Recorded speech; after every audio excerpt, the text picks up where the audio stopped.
The one thing that I thought probably couldn't happen did in terms of the Miami Dolphins got embarrassed losing the toilet bowl to the Cleveland Browns. Dolphins can argue right now that they're with the New York Jets as one of the worst teams in the NFL. Isaiah Smalls joins me, Miami Herald beat writer. Isaiah, what was your reaction to seeing the Dolphins get bullied by a fellow 1-5 team? I learned a couple of things, right? I learned one that Tua is, I don't even think remotely who the people that are very high on him, which I believe you are, that's not who he is. Like I think he's somewhere, and he might not be as you know lackluster as I think he is. I think it's somewhere in the middle, right? I think that's the first thing I learned. Two, I learned that despite what Mike McDaniel said about, let me back up. The second thing I learned, this team is very undisciplined. Like, and I knew that a little bit going in. There's no way that you commit 11 penalties for more than 100 yards and you're not undisciplined. It's not like there's no way that you can argue that with me. And two, three, like, and this offensive line is so bad. It's so bad. And the thing that I did not want to happen, right? And I said it before, during the last podcast, was that I don't want Myles Garrett to be lining up over Jonah, right? And not only did that happen, right? He started doing the stunts, and that confused everybody even more. And I mean, the Browns are a team that you can't give them a big lead because what happens, right? They're going to just let their pass rushers. You can't give them hope. You definitely can't give a rookie quarterback hope. We knew that, right? But you can't give them a big lead because, look, they have arguably one of the best defensive players in the NFL right now, right? And they just let him go. And it's very unique because you think about what Daniel told us on the last episode, how Myles Garrett had this conversation with the defensive coordinator, Jim Schwartz, before, just like, hey, we need to get something going because I haven't had a sack in a couple of games. We're not really getting pressure. And Jim Schwartz heard that, and they turned up the pressure. Like, they were blitzing more than Jim Schwartz defenses usually do.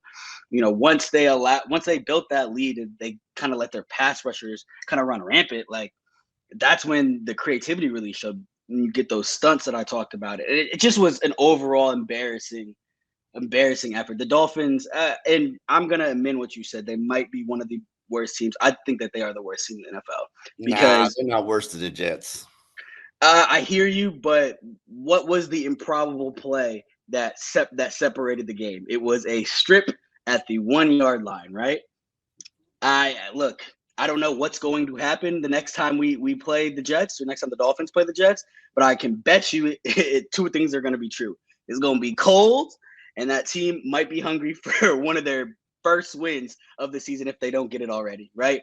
So, look, they might even have a little bit more to play for in terms of pride, from a pride perspective, than the Dolphins do at this point, because what I don't want to set in, and it's a question that you and I believe Dave Fronis asked a lot, is like the apathy. How do you prevent the apathy from setting in? Because at 1-6, you lose to the Browns.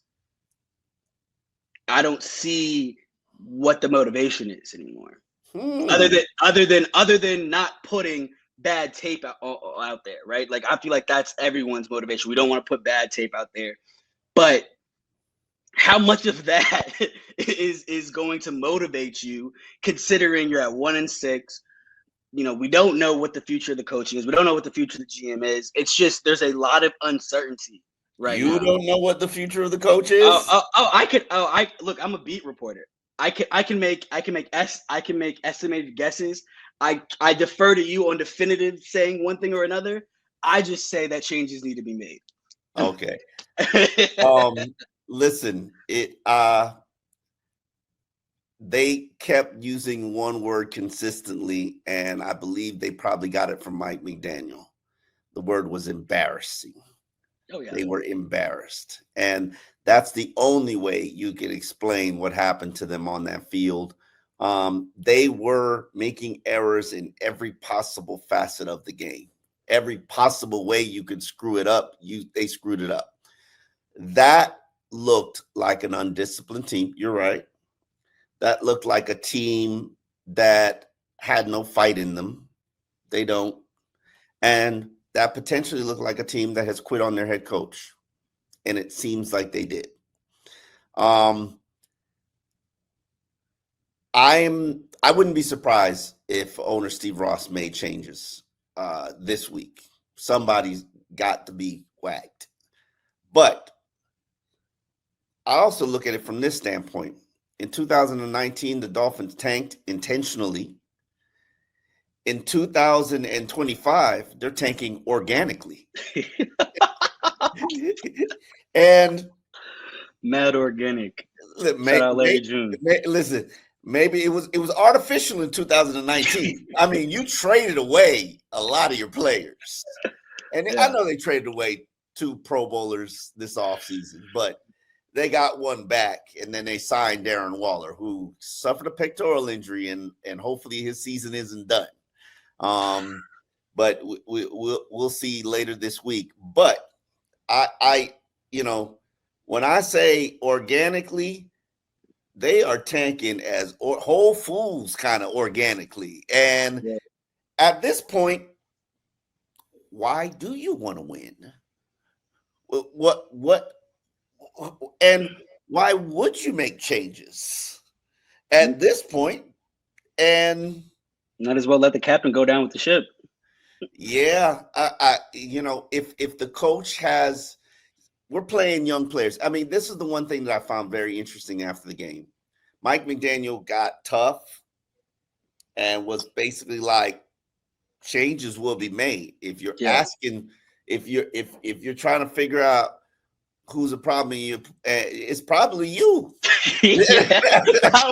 I ain't gonna lie. Like Mike McDaniel got a lot of crap for just his, I don't know the exact word, but just his not boisterous, but his elongated answers, right? Yeah. But that was succinct, and that one was a bar and a half. I am not gonna lie to you. I love that one. That one was a really good one because, look, he said something else to the effect of nobody is without fault, right? Coaches, players, everybody. And it kind of felt similar to the reaction after the Colts game, where it was a team that just looked they looked unprepared. They did not realize what was going on. And to me, I thought this was a very simple game plan that the Browns had and were going to do, right? It's rainy.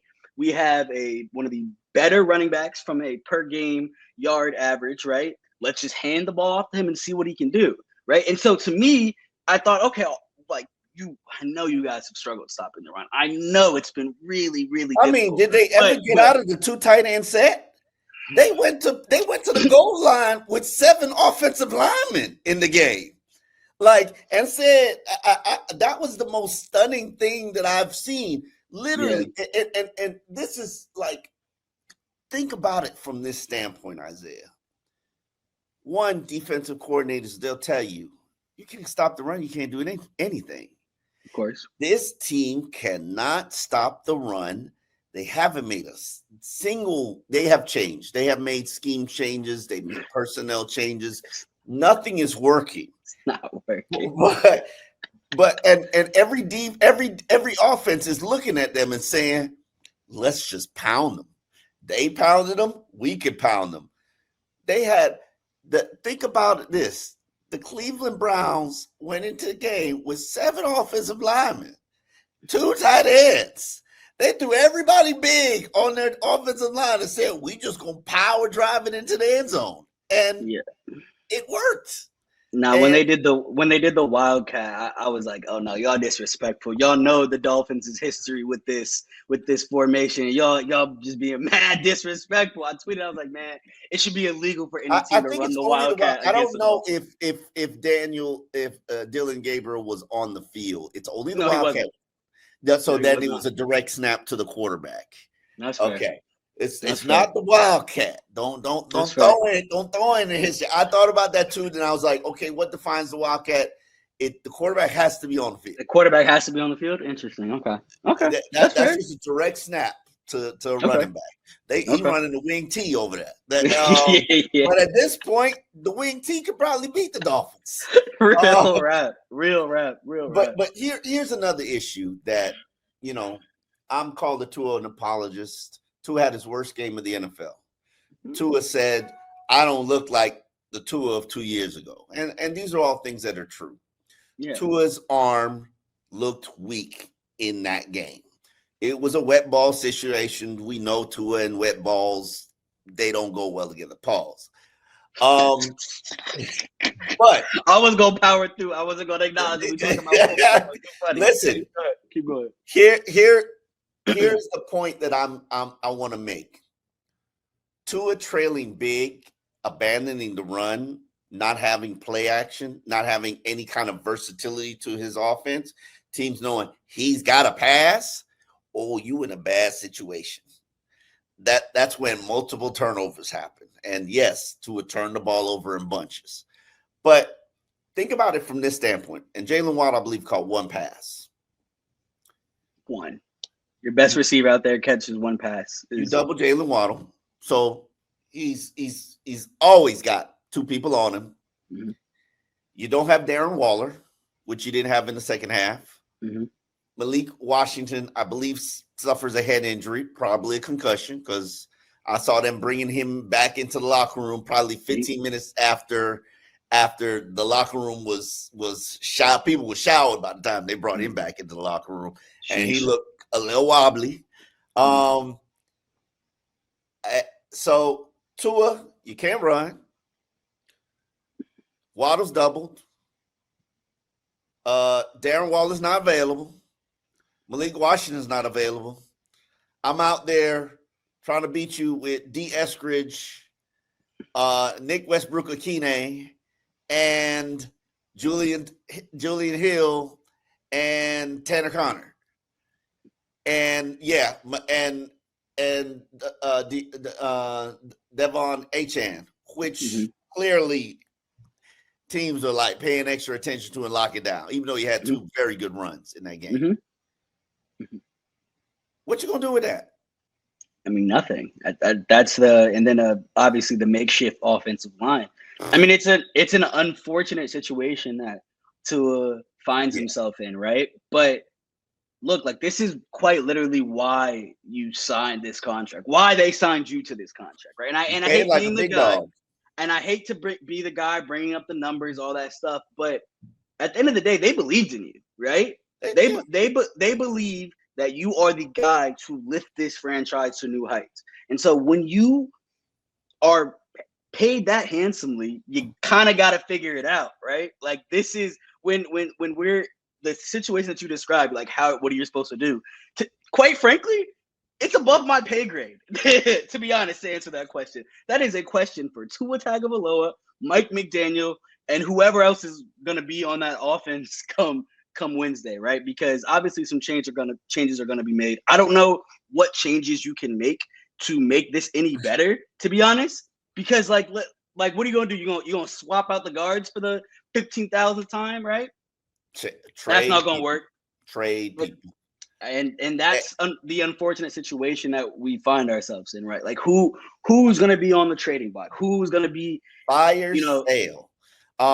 Here's the interesting comment that I picked up from Tua, and I didn't watch all of his press conference, but I found it very interesting that Tua said this: "I got to build a collection of guys to bring along with me."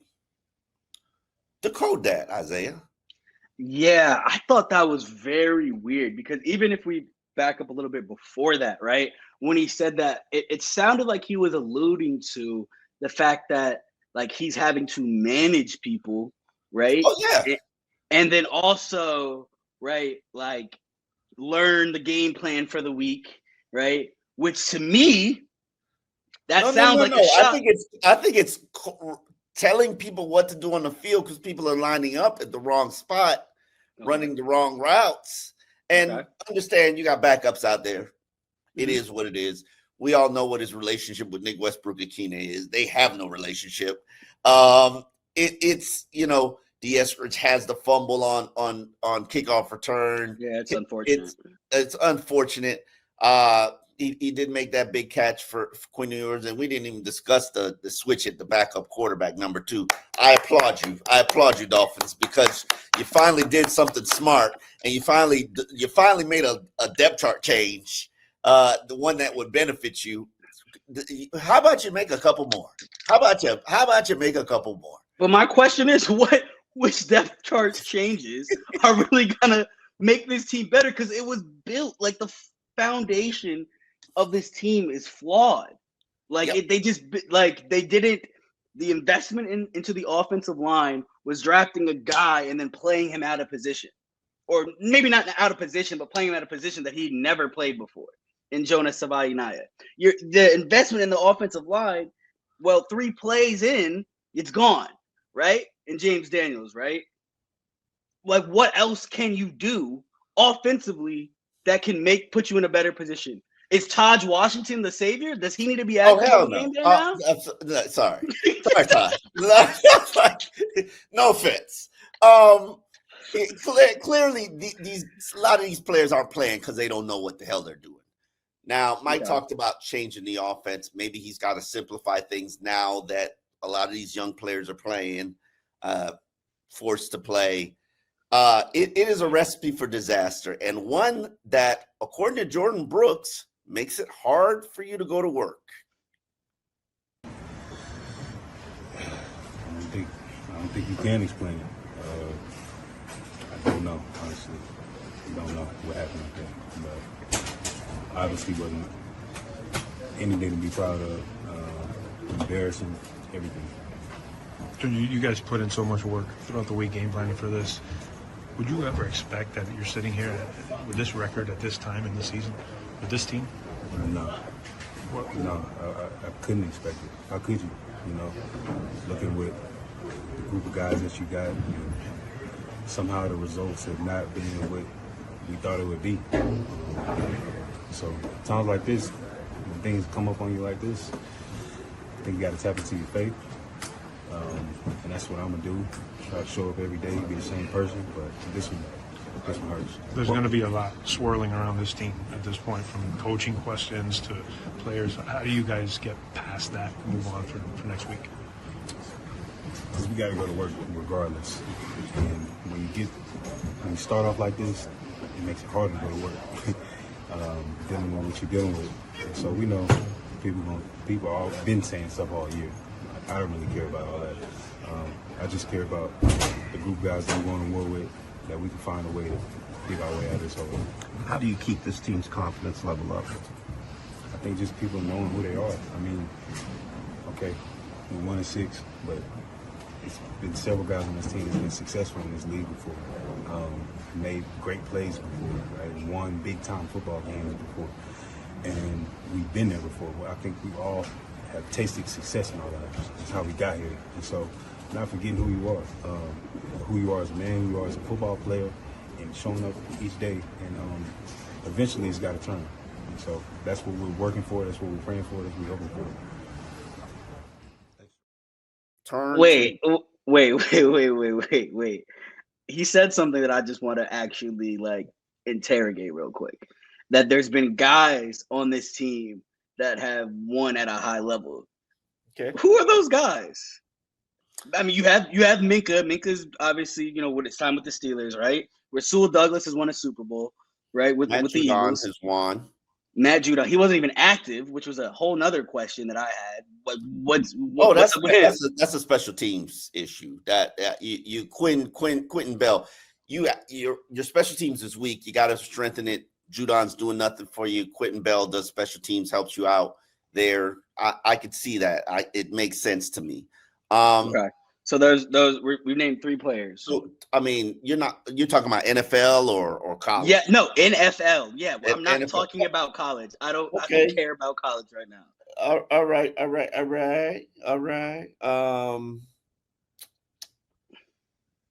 Exactly. Right. Exactly. Hold on. Give me a second. Willie Gay is a champion. Willie Gay is a champion. He can't even like see the field, so I don't think they're gonna listen to him. Maybe that Jordan Brooks is telling you something. I don't know. Like, listen, this team doesn't have that championship DNA. They don't.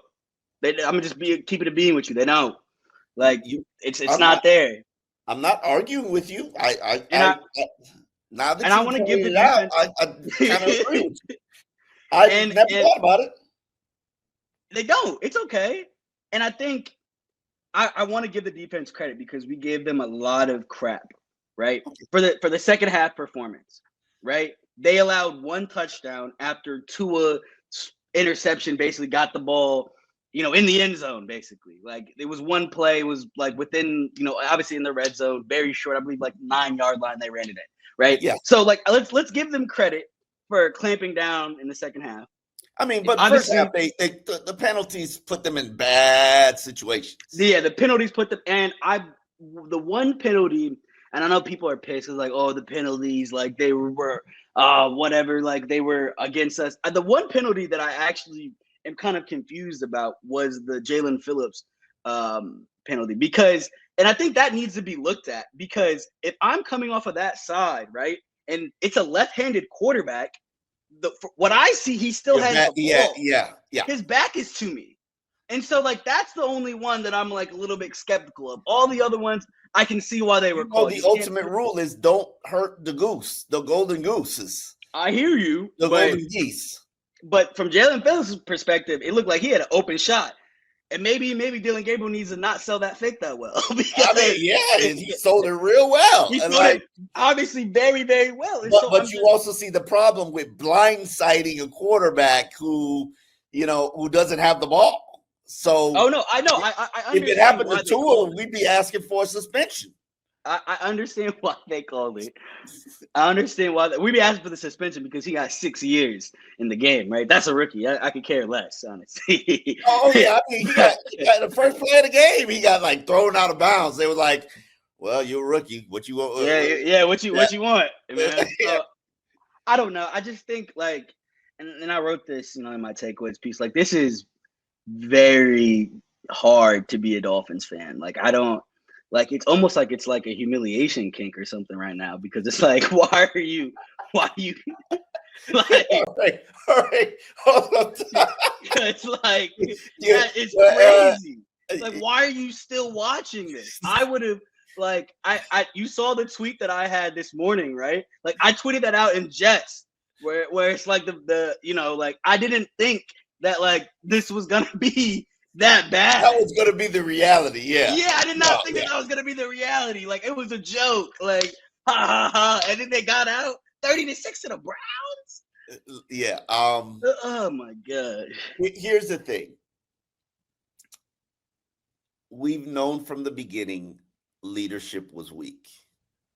From Chris Greer to Mike McDaniels to Tua Tagovailoa to the leadership committee, who a lot of them haven't really led, and losing Tyreek Hill, not only the talent but the emotional leader. Yeah, woo, that's a lot.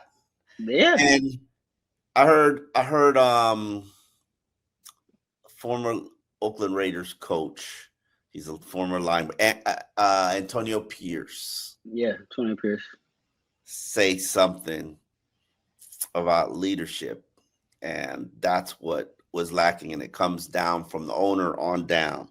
And if you keep going to, how you get to the origin of something, you keep going to the DNA and like find the beginning point. Yeah, it's Steve Ross saying, "I'm running it back. I know this hasn't been good, but I believe in continuity, consistency, but status quo won't do." I mean, we are officially not even at status quo. We're worse than status quo, which is, where people are like, when are we getting the firing? And my whole thought process in the firing is that doesn't make anything better. It doesn't. However, at this point, I'm asking myself, do I want to make anything better? And be honest with you, probably don't. Yeah, I think you got to gut it. You got to gut everything. Like I'm keeping. I have a list of players that I'd keep. I'm keeping So Devon the A10. studs, I'm keeping Waddle. I'm keeping Patrick Paul. I'm gonna keep Jordan Brooks, Sealer, Aaron Brewer, Aaron Brewer. Aaron Brewer, yeah. Outside of that, It's to the studs. I don't know Eh, who else deserves to come back. To be honest, like It'll be interesting to see what happens this week. I wouldn't be shocked if Mike McDaniel was fired before I get on a plane tomorrow, but then I'm not expecting it. Actually, I would be surprised if Mike McDaniel's fired because I think Steve Ross is going to let them wade in their mess. And when he fires them at the end of the season, there's going to be no denying that, hey, you didn't cut it. And now it's time to move on. And keep in mind, there's a lawsuit pending hanging over Stephen Ross's head and the NFL's head. There is. And and in that lawsuit, your plaintiff of this class action lawsuit claims that you put African Americans in positions designed to fail and hurt their careers, and you were intentionally trying to be bad in 2019 and has, in his mind, proof.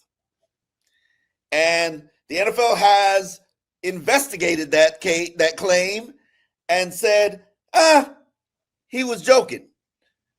So that means he said it, that I'll pay you $100,000 for every game you lose. That means it was said. It was definitely said. So allegedly.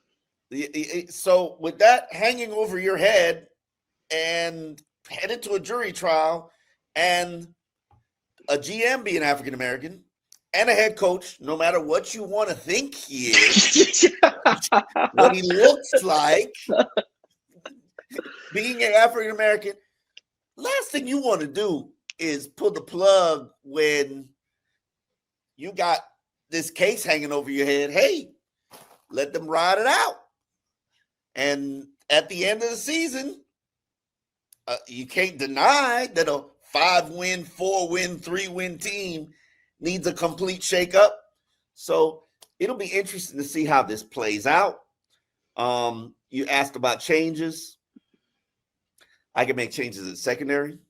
I can make changes at linebacker. But like who? I can do it. I can do it. You could, but do you think you're gonna throw Storm Duck back out there? Why not? Storm Duck, Kendall Sheffield, and Ethan Bonner were the starters before the season. Were the starters in training camp. Were they not? Rasul Douglas has been solid throughout the year. Don't disagree with you, but were those not the starters? I mean, they were, but that was pre-Rasul Douglas. I didn't say I would make the changes and things would be better. I said I would make the changes. I didn't say I would make changes and things would get better. The day that Ethan Bonner lines up at cornerback 1 is going to be milk check all the way around, man. Milk check. Jonas Savaiinaea, it's very clear and apparent he's struggling. Maybe you might want to think about benching him. Maybe you might want to think about moving him to the right side and seeing how it pans out over there. Maybe it looks a little better. Maybe it doesn't. I don't know. You just throwing stuff at the wall, trying to see what sticks. Because look, they got to travel to Atlanta next week. They facing quite possibly the best running back in the league. Is averaging 2.2 yards per carry. Maybe Jalen Wright needs an opportunity to be the number 2. I don't know. I mean, he be getting first downs. Look, there's a lot of issues with this team, but like the play calling that allows you to hand the ball to Ollie Gordon and him to get your first down, I don't think that's an issue. Now, granted, he's not getting much more after that, right? And he's had a few bad runs. 2.2 yards per carry, sir. No, that's awful. That's dreadful. Like I'm not disagreeing with you, but I'm also saying that the situations are very clearly like, hey, Here's a ball, run straight ahead, get that first down. That's all we care about. Now you're right. Maybe Jalen Wright needs a turn, but I'm not saying Jalen Wright will be better because he looked certainly worse than Ollie Gordon during exhibition season, training camp. But at this point, why not give him the Quinn Ewers treatment and throw caution to the wind? Maybe you just go all out and start playing young players, just like they did in 2019, to see what you got. I'm curious, and I know we're approaching time, but I'm curious whether you think, right, part of that question or part of that response about, we need to make changes, blah, blah, blah, does that include a change, potential change at quarterback? Only if you believe that Tua's thumb injury or hip injury has taken some heat off his arm. Mm-hmm. If we were throwing 87 miles per hour before and now we're throwing 83 and it's not going to get back to 87, then I'm probably going to sit him. Because as it stands right now, as of we're recording this Sunday night, he is the leader in interceptions. He is. I know. That's what happens when you throw six and he's got an 82 quarterback rating, which is something he's never had, not even his rookie season. Tua looks awful because he continues to throw the turnovers in bunches. And there's no way that you can argue it. So, but as I continue to say, well, I do continue to say it's all Tua's fault. But if you truly do believe that it's all Tua's fault, then you've probably finally got what you've been waiting for.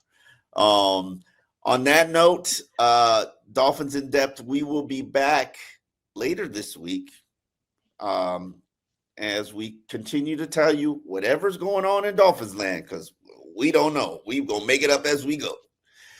On that note, we're out.